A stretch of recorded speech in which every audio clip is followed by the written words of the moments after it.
各位朋友，大家好。今天我要来分享这个后平衡感后方倾感磨损了来，我们先看一下。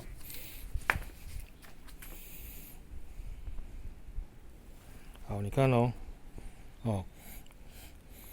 当你的车子它后面发出嘎嘎嘎的异响的时候啊，一般我们都是先会认为说，避震器后避震器上座筒身出状况然后呢就开始更换。换完之后还是有声音，然后有时候离载串也换，后面换了一杆的东西之后还是查不出原因那已经很多车友都发生了，那原因在这边来看，这次是旧的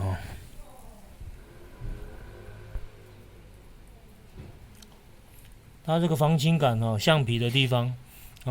固定橡皮的地方它磨损了，看到没有？它这边它就磨损了，另外一边也是。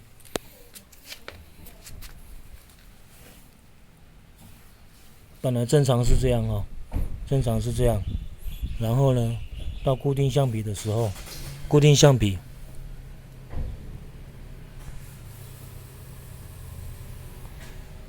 它就被吃掉了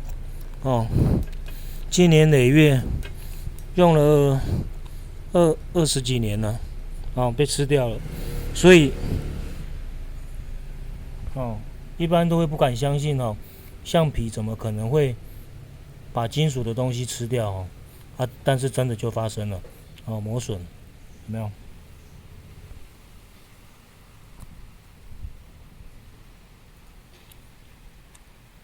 它是有点高低差的有点高低差，可是我用我的油标卡尺又量不太出来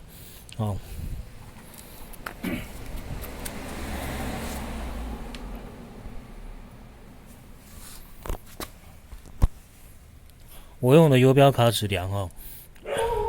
正常的话是没有磨损的地方是13多可是呢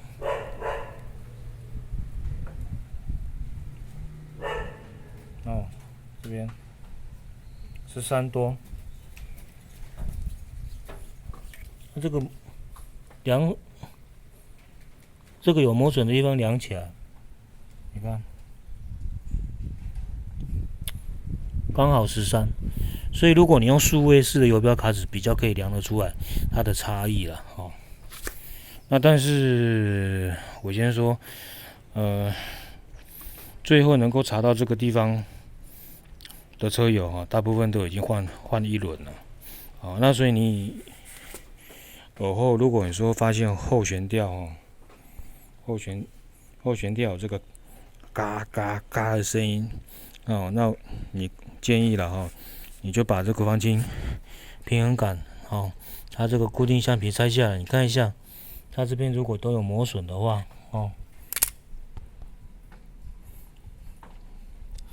那这一次你就可以先换掉了啦免得在那换了一堆的东西之后，最后才查出来这个地方真是很讨厌那这支大概多少？原厂的原厂一支大概差不多3500、4000左右啦自己询价要去自己询价大概就这一代那如果你橡皮老旧也可以一并更换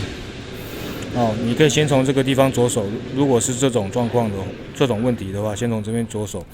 就不用再去花一堆白花的OK， 好，那今天